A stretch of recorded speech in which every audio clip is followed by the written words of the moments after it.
এতিয়া ৰাজ্যত আৰু এটা আমি নতুন সিদ্ধান্ত লৈছো যে বিদেশী ন্যায়াধিকৰণে যিসকল ব্যক্তিক বিদেশী বুলি ঘোষণা কৰে তেওঁলোকক আমি উইদিন 1 উইক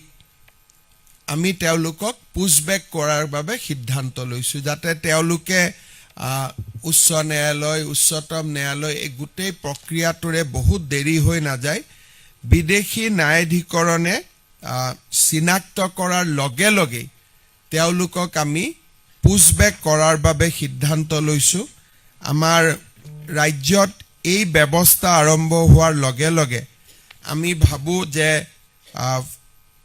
ফৰেনাৰ্স বা বিদেশীৰ ওপৰত আমাৰ যেটো বহু দিনৰ পৰা এটা নন কম্প্ৰমাইজিং এটিটিউড লোৱাৰ প্ৰয়োজন আছিল সুপ্ৰিম কোৰ্টৰ ৰায়দানৰ পিছত আৰু সুপ্ৰিম কোৰ্টে আমাৰ ৰাজ্যৰ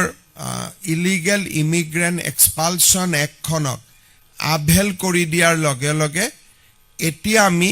ইলিগেল ইমিগ্ৰেন্ট সকলক পুশবেক কৰা আমি এটা আমাৰ চৰকাৰৰ নীতিলৈকে আমি তাক ৰূপান্তৰ কৰিছো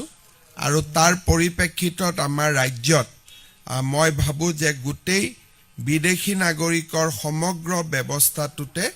এটা পৰিৱৰ্তন আহিবলৈ সক্ষম হ'ব এতিয়া ৰাজ্যত আৰু এটা আমি নতুন সিদ্ধান্ত লৈছো যে বিদেশী ন্যায়াধিকৰণে যিসকল ব্যক্তিক বিদেশী বুলি ঘোষণা কৰে তেওঁলোকক আমি উইদিন 1 উইক আমি তেওঁলোকক পুশবেক কৰাৰ বাবে সিদ্ধান্ত লৈছো যাতে তেওঁলোকে উচ্চ ন্যায়ালয় উচ্চতম ন্যায়ালয় এই গোটেই প্ৰক্ৰিয়াটোৰে বহুত দেৰি হৈ না যায় বিদেশী ন্যায়াধিকৰণে চিনাক্ত কৰাৰ লগে লগে তেওঁলোকক আমি পুশবেক কৰাৰ বাবে সিদ্ধান্ত লৈছো আমাৰ ৰাজ্যত এই ব্যৱস্থা আৰম্ভ হোৱাৰ লগে লগে আমি ভাবো যে ফৰেনাৰ্স বা বিদেশীৰ ওপৰত আমাৰ যেটো বহু দিনৰ পৰা এটা নন কম্প্ৰমাইজিং এটিটিউড লোৱাৰ প্ৰয়োজন আছিল সুপ্ৰিম কোৰ্টৰ ৰায়দানৰ পিছত আৰু সুপ্ৰিম কোৰ্টে আমাৰ ৰাজ্যৰ ইলিগেল ইমিগ্ৰেন্ট এক্সপালশন একখনক আভেল কৰি দিয়াৰ লগে লগে এতিয়া আমি ইলিগেল ইমিগ্ৰেন্ট সকলক পুশবেক কৰা আমি এটা আমাৰ চৰকাৰৰ নীতিলৈকে আমি তাক ৰূপান্তৰ কৰিছো আৰু তাৰ পৰিপ্ৰেক্ষিতত আমাৰ ৰাজ্যত